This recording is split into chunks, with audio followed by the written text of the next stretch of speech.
बिस्मिल्लाहिर्रहमानिर्रहीम। मेरा नाम प्रोफेसर उमैर रशीद है। आज हमारा चैप्टर नंबर 5 एटॉमिक स्ट्रक्चर का लेक्चर नंबर 8 है, जिसमें हमने डिस्कस करना है properties of fundamental particles. Fundamental particles कहते हैं इलेक्ट्रॉन, प्रोटॉन और न्यूट्रॉन को, क्योंकि ये ज़्यादातर एटम की कंपोजिशन में इन तीन पार्टिकल्स का हिस्सा है। Electron, proton and neutron present है। इन प्रॉपर्टीज़ में जो चीज़ हमने डिस्कस करनी है, एक है charge, relative charge, mass kilogram में और मैस AMU में। तीन पार्टिकल्स हैं, सिंपल टॉपिक है। प्रोटॉन, उसका जो चार्ज है वो है प्लस 1.602 मल्टीप्लाई 10 पावर माइनस 19। ये कॉलम्स में हमने देना है चार्ज। चार्ज नेचर क्या है, यानी पॉजिटिव है या नेगेटिव है प्रोटॉन, तो ये रिलेटिवली पॉजिटिवली चार्ज है, इसलिए इसकी कॉलम की ये वैल्यू पॉजिटिव है। इसका मैस किलोग्राम में है 1.6726 मल्टीप्लाई 10 पावर माइनस 27। AMU में इसको कन्वर्ट करेंगे तो मैस है 1.0073। दूसरा फंडामेंटल पार्टिकल है हमारे पास न्यूट्रॉन। चार्ज है कॉलम्स में 0, क्योंकि न्यूट्रल पार्टिकल है। डिस्कवरी ऑफ न्यूट्रॉन में हमने डिस्कस भी किया है इसको। Relative charge nature again 0। Mass of neutron 1.6750 multiply 10 power minus 27। Proton के मैस और न्यूट्रॉन के मैस में स्मॉल डिफरेंस है। The mass of neutron is slightly greater than proton. ये एक बार MCQ आ चुका है। मैस AMU में 1.0083। AMU यूनिट है एटॉमिक मैस यूनिट का। तीसरा फंडामेंटल पार्टिकल है हमारे पास इलेक्ट्रॉन। चार्ज कॉलम्स में है इसका minus 1.6022 multiply 10 power minus 19 column. Proton के चार्ज की वैल्यू और इलेक्ट्रॉन के चार्ज की वैल्यू सेम है, लेकिन चार्ज नेचर उनका डिफरेंट है, यानी वो पॉजिटिवली चार्ज है +1, ये नेगेटिवली चार्ज है -1।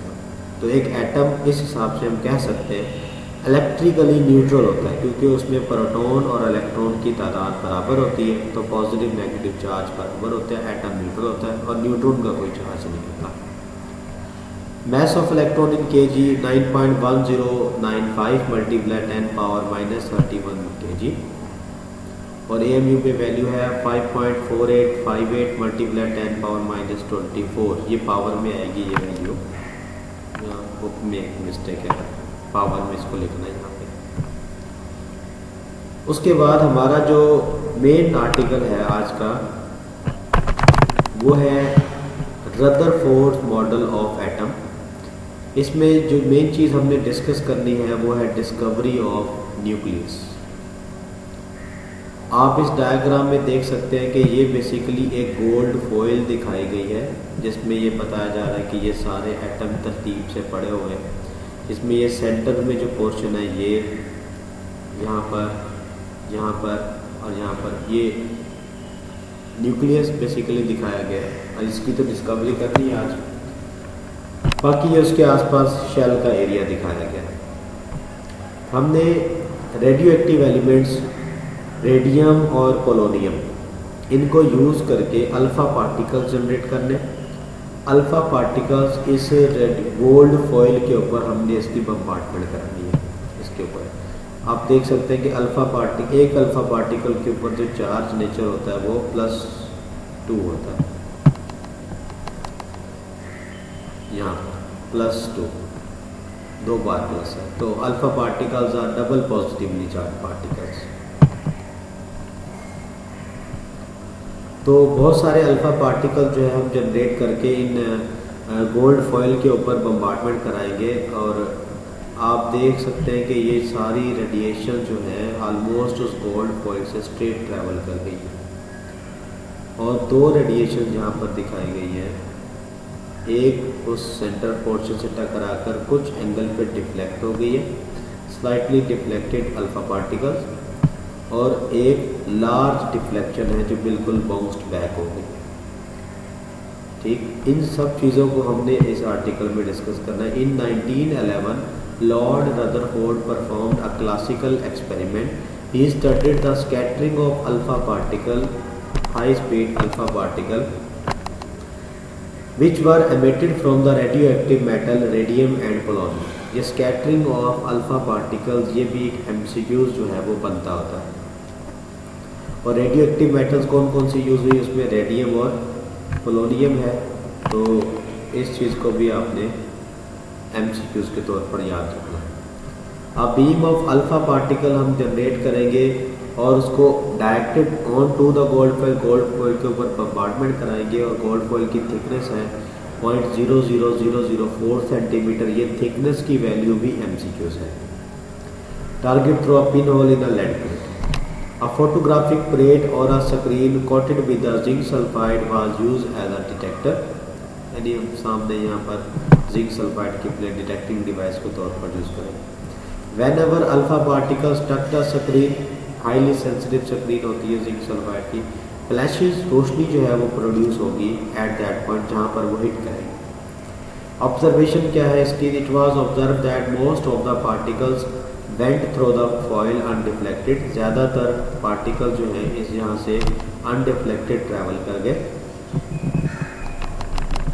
जो इस बात को इंडिकेट करते हैं कि एटम का ज़्यादातर हिस्सा जो है वो खाली है। Some were deflected at a fairly large angle। ये लार्ज एंगल डिफ्लेक्शन ये दिखाया हुआ है यहाँ पर पीछे की तरफ, और कुछ स्मॉल डिफ्लेक्शन दिखाई हुई है इस तरह। And few were deflected backward। Rutherford proposed that rebounding particles must have collided with the central heavy portion of the nucleus। ये चीज़ हमने अभी डिस्कस कर ली। इसमें ये बताया जा रहा है कि अल्फ़ा पार्टिकल जब गोल्ड फॉइल के ऊपर बम्बार्डमेंट कराए गए तो ज़्यादातर पार्टिकल उसमें से ऐसे ही गुजर गए बगैर किसी चीज़ से टकराए। तो जहाँ से हमें प्रेडिक्शन मिली कि एटम के अंदर ज़्यादातर स्पेस जो है वो वेकेंट है। कुछ पार्टिकल्स का डिफ्लेक्ट होना इंडिकेट करता है कि एटम के अंदर कोई स्मॉल चीज़ मौजूद है, और वो हार्ड भी है, क्योंकि अगर वो साइज़ में लार्ज होता तो ज़्यादा पार्टिकल उससे टकराते हैं। क्योंकि कुछ पार्टिकल्स बाउंस बैक हुए हैं और डिफ्लेक्ट हुए हैं, इसलिए हम उसको ये सजेस्ट कर रहे हैं कि वो स्मॉल साइज मैटर है, सेंटर में पार्टिकल है, जो हैवी भी है, हार्ड भी है, जिसको आसानी से तोड़ा नहीं जा पा रहा, इसलिए अल्फा पार्टिकल उससे टकराने पर डिफ्लेक्ट हो गए।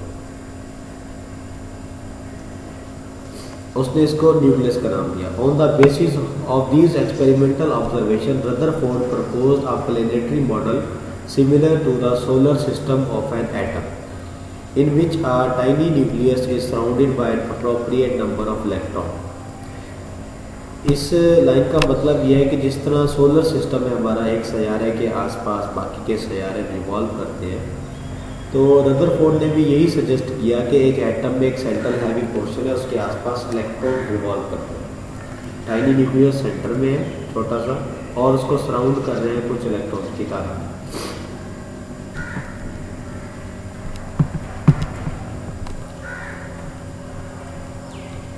Atom as a whole being neutral, therefore the nucleus must be having the same number of proton as the number of electrons surrounding it।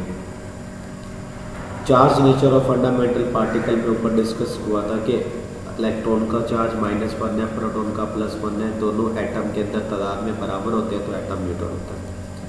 Rutherford model for the structure of an atom, the outer electron could not be stationary. जो valence shell के electron है वो stationery नहीं हो सकते, वो revolve करेंगे, घूमते रहेंगे। If they were they would gradually be attracted by the nucleus until they ultimately fall into it. ये चीज़ समझने के लिए हमें इस एक डायग्राम को देखना पड़ेगा, ये कि ये आखिरी शेल में इलेक्ट्रॉन पड़ा हुआ है और ये रिवॉल्व कर रहा है around the central heavy portion, और यहाँ दिखाया जा रहा है कि जैसे जैसे ये रिवॉल्व कर रहा है उसकी एनर्जी खर्च हो रही है और वो न्यूक्लियस के अंदर गिरता जाएगा। और एक पॉइंट आएगा कि वो उसमें गिर जाए। अगर ऐसा होता है तो एटम की एग्जिस्टेंस ख़त्म हो जाएगी। ये बात रदरफोर्ड ने प्रेडिक्शन के तौर पर कही कि ऐसा होता है, लेकिन रियलिटी में ऐसा नहीं है, क्योंकि अगर ऐसा हो जाए तो एटम की एग्जिस्टेंस ख़त्म हो जाएगी, एटम स्टेबल नहीं होगा। लेकिन एटम की एग्जिस्टेंस तो है, इसलिए रदरफोर्ड की ये प्रेडिक्शन एक्सेप्टेबल नहीं थी। To have a stable atomic structure, the electron were supposed to be moving around the nucleus. अगर हम चाहते हैं कि एटम का स्ट्रक्चर स्टेबल हो तो हमें ये सपोज करना पड़ेगा कि electron are moving around the nucleus. The nuclear atom of Rutherford was a big step ahead towards understanding the atomic structure. तो स्ट्रक्चर की स्टेबिलिटी के बारे में रदरफोर्ड की प्रेडिक्शन ठीक रही, लेकिन इलेक्ट्रॉन का जो बिहेवियर उसने बताया कि इलेक्ट्रॉन रिवॉल्व करते करते न्यूक्लियस में फॉल कर जाएगा, ये बात अभी प्रॉपरली वो एक्सप्लेन नहीं कर सका कि ऐसा क्यों होगा। Rutherford planet-like picture was defective and unsatisfied because the moving electron must be accelerated towards nucleus. ये शॉर्ट क्वेश्चन है कि रदरफोर्ड का planet-like picture डिफेक्टिव क्यों था, क्योंकि इसमें डिफेक्ट ये था कि इलेक्ट्रॉन न्यूक्लियस में फॉल करेगा रिवॉल्व करते, जबकि ऐसा नहीं है। Therefore, the radius of orbiting electron should become smaller and smaller. Therefore, the radius of orbiting electron should become smaller and smaller. यानी इलेक्ट्रॉन अगर रिवॉल्व करता रहेगा तो न्यूक्लियस के करीब आता जाएगा, तो न्यूक्लियस से उसका फासला कम होता रहेगा, तो रेडियस भी कम होता जाएगा और अल्टीमेटली वो न्यूक्लियस में फॉल कर जाएगा। Thus, atomic structure proposed by Rutherford was collapsed.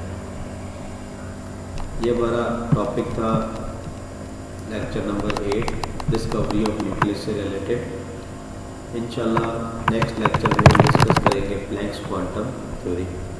अल्लाह हाफ़िज़।